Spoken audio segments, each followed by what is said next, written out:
Hello guys. Good morning once again. Good morning. It's a Monday morning. Today's date is March 24, 2025.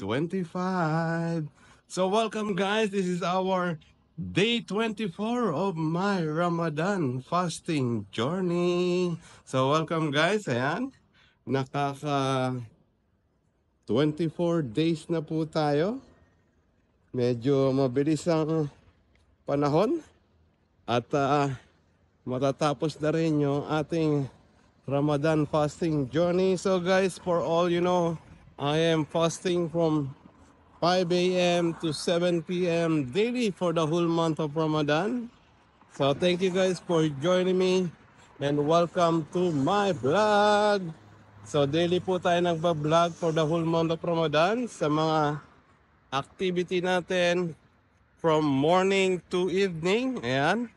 Lagi po natin dinadocument, lagi po natin binivideo ang bawat ginagawa natin sa araw-araw. Kahit pa pare-pareho lamang.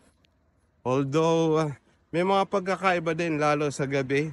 Pagka mag-iftar dinner tayo kung saan tayo kumakain ay paiba-iba. Meron tayong team bawat week. So ngayon week ang team natin yung mga murang pagkain at kakaibang pagkain yung ating pupuntahan. So yan guys, welcome po sa aking channel and thank you po for those that came to my live stream last night for my program Dear Mr. DJ with Master Simpleman. Thank you po sa lahat ng mga pumunta sa aking live stream kagabi.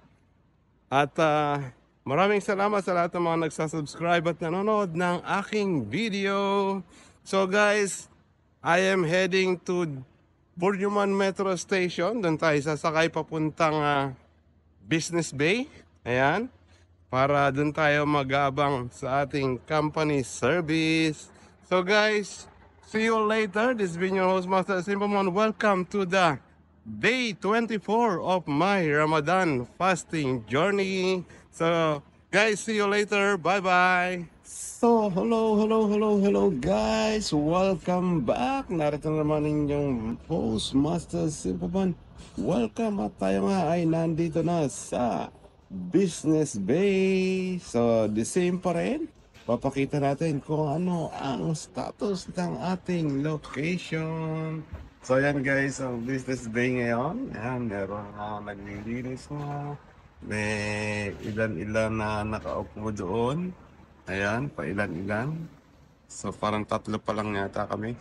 So guys, welcome. This has been your host, Master Simon, and welcome to the Day 24 ng aking Ramadan fasting journey.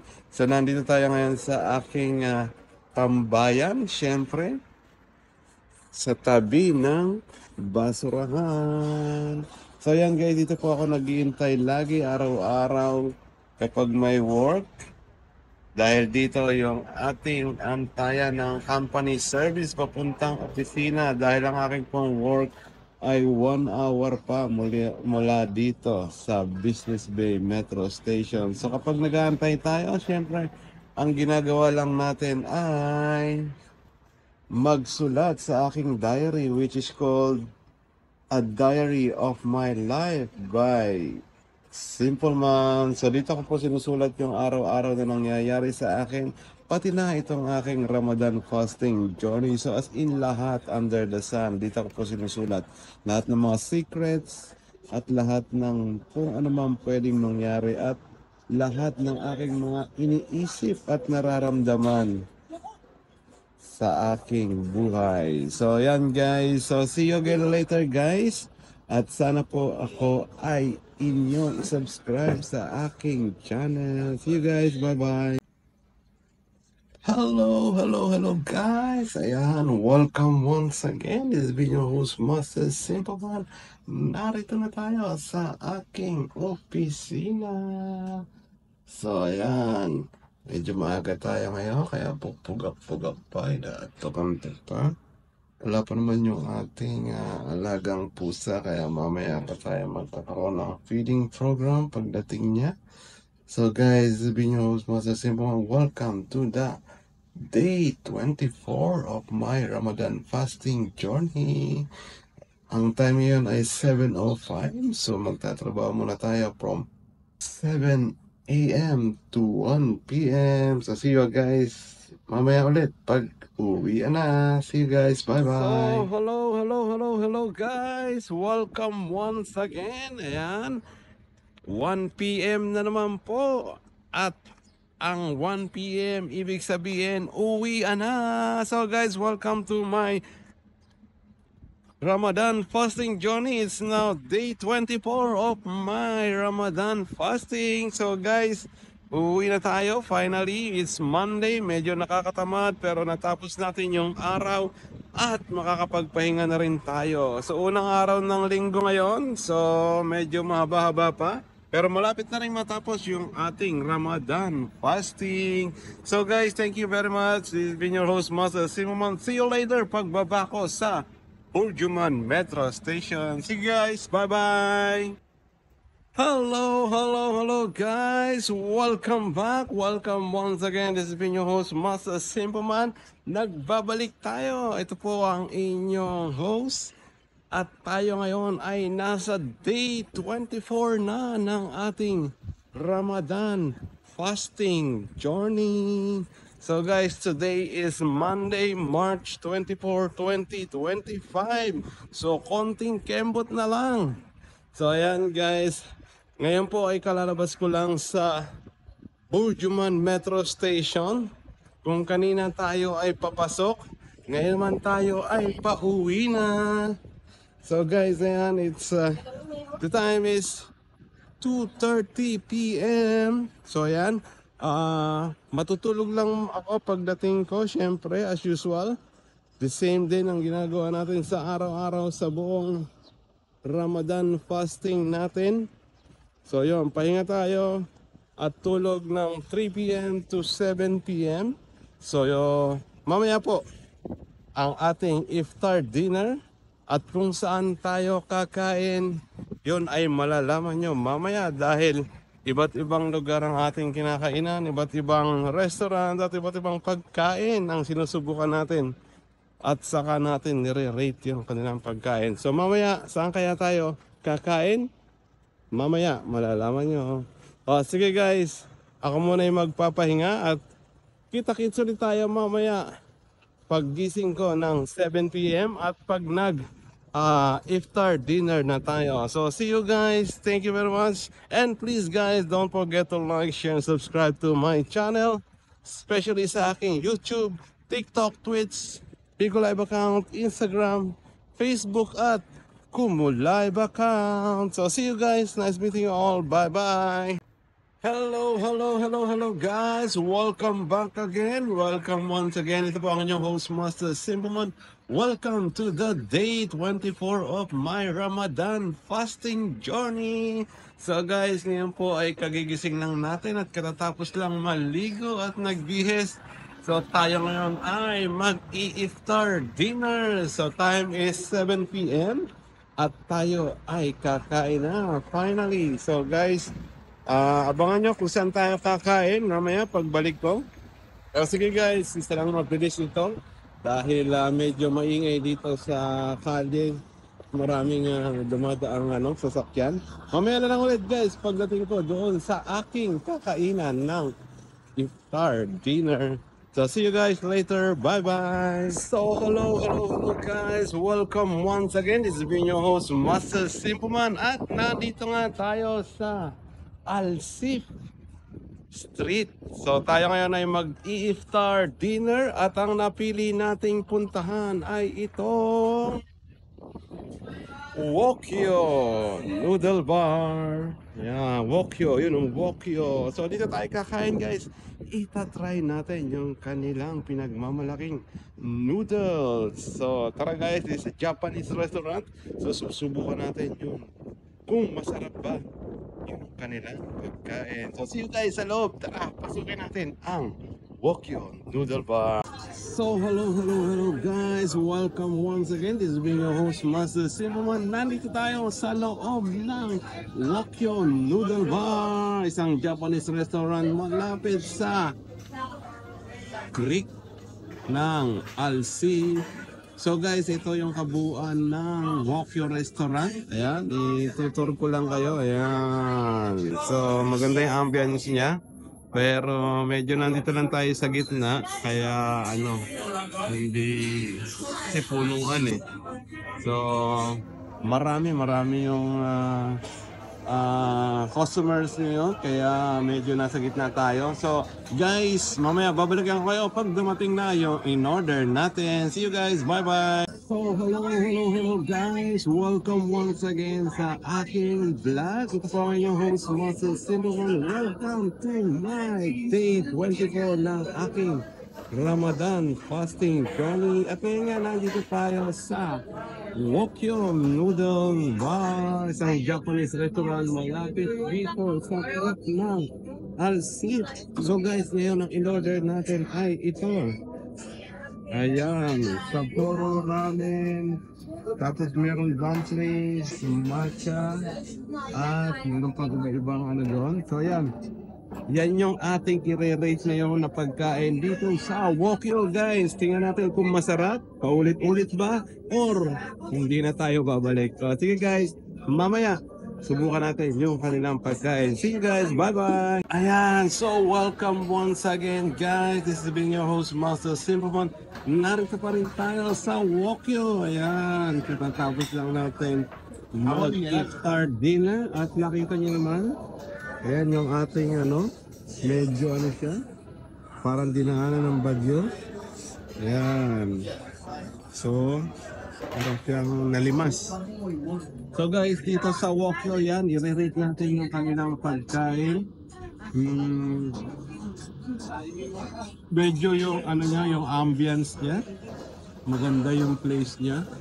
As in, nakatabi ka sa tabing creek. Tapos yung kanilang internal interior, yan. Interior design. Akalain mong nasa Japan ka kasi sobrang so ayan makikita niyo naman ayan, full of Japanese decor. So ayan guys, sa pagkain, i-rate natin yung pagkain nila dito sa noodles. Ang in-order pala natin ay Sapporo Ramen. Yan, Sapporo Ramen. So all in all, ang total is kaya natin 112, which includes yung dumpling at saka yung matcha tea tapioca. Yung tapioca iced tea latte. So yun yung ating in-order. So yung noodles sobrang sarap at hindi siya ganun ka hindi siya ganun kalambot, hindi malata. At yung mga spices niya sa loob okay siya. May mga meat sa nakahalo.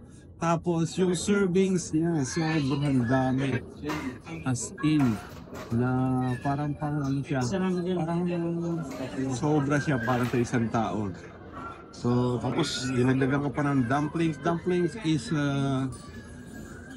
very nice, it's tasty, lalo yung sauce nila.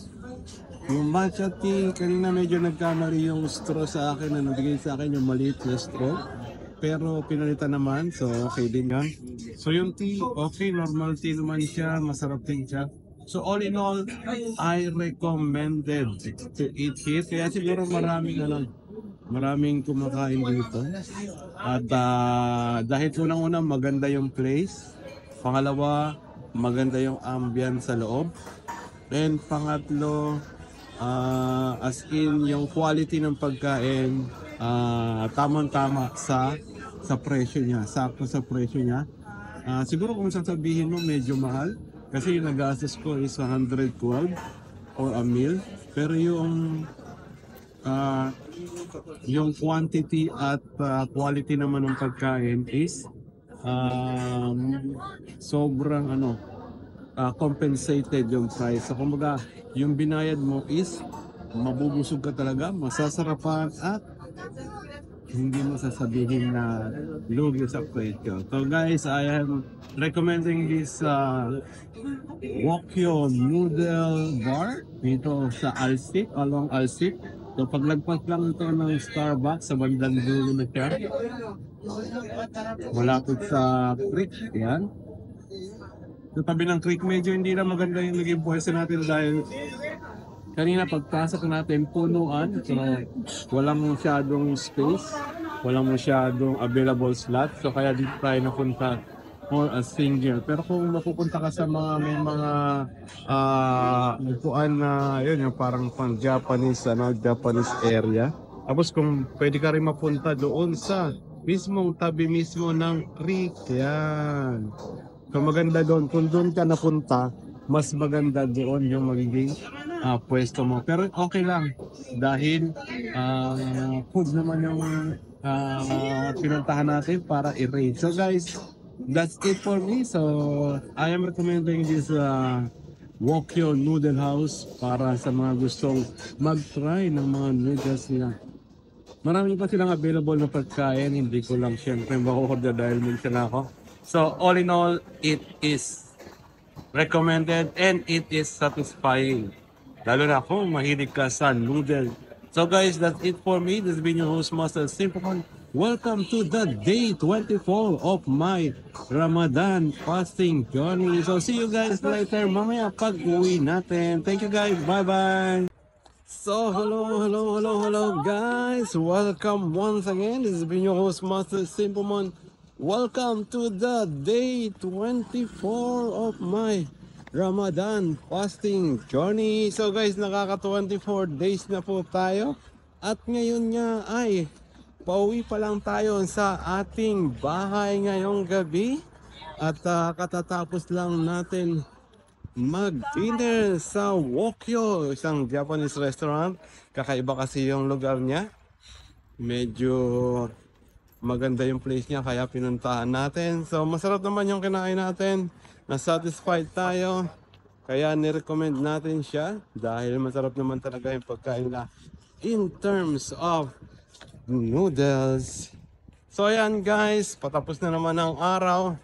The time now is already 9 p.m. Naglalakad ako mula Alsip pauwi ng bahay sa Burjuman. Malapit sa Burjuman Mall. So ayan. So guys, thank you sa lahat mga nagsasubscribe sa akin, sa lahat ng mga pumupunta sa akin live stream, at sa lahat ng mga nagpa-follow sa aking mga social media account. Thank you everyone. At sa lahat ng mga nanonood ng aking video. So guys, I hope you could subscribe to my channel and please don't forget to like, share sa aking mga social media content, especially sa aking YouTube, TikTok, Twitch, Bigo Live account, Instagram, Facebook at Kumu Live account. So guys, huwag niyo pong kalimutan. Ako po ay may programa every Saturdays and Sundays. Yan, pinopromote natin yung ating programa from 8 p.m. to 9 p.m. Dear Mr. DJ with Master Simpleman.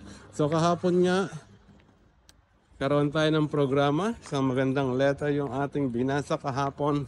So I'm inviting everyone to please check my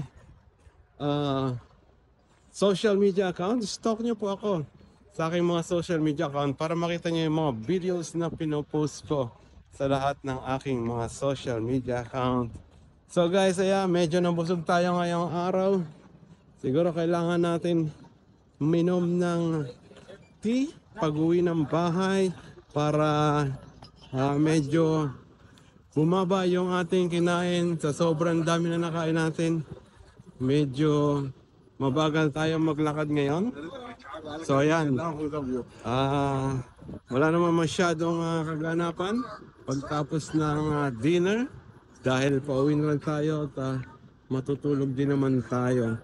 So ayan guys, ngayon malapit ng malapit nang matapos yung aking Ramadan fasting journey. I think siguro mga 6 days na lang po matatapos na yung aking Ramadan fasting.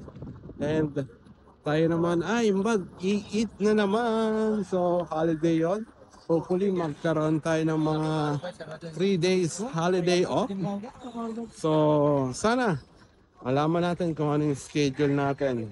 So guys, ang team natin ngayong week na to sa ating mga iftar dinner ay yung mga kakaiba, yung mga hindi pa natin nakainan, at yung mga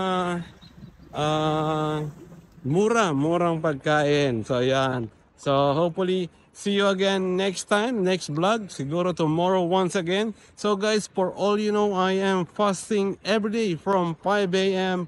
to 7 p.m. Daily po yan sa buong full month of Ramadan. So ayan guys, thank you everyone, thank you, nice meeting you all, and see you again for another vlog. See you guys, bye bye.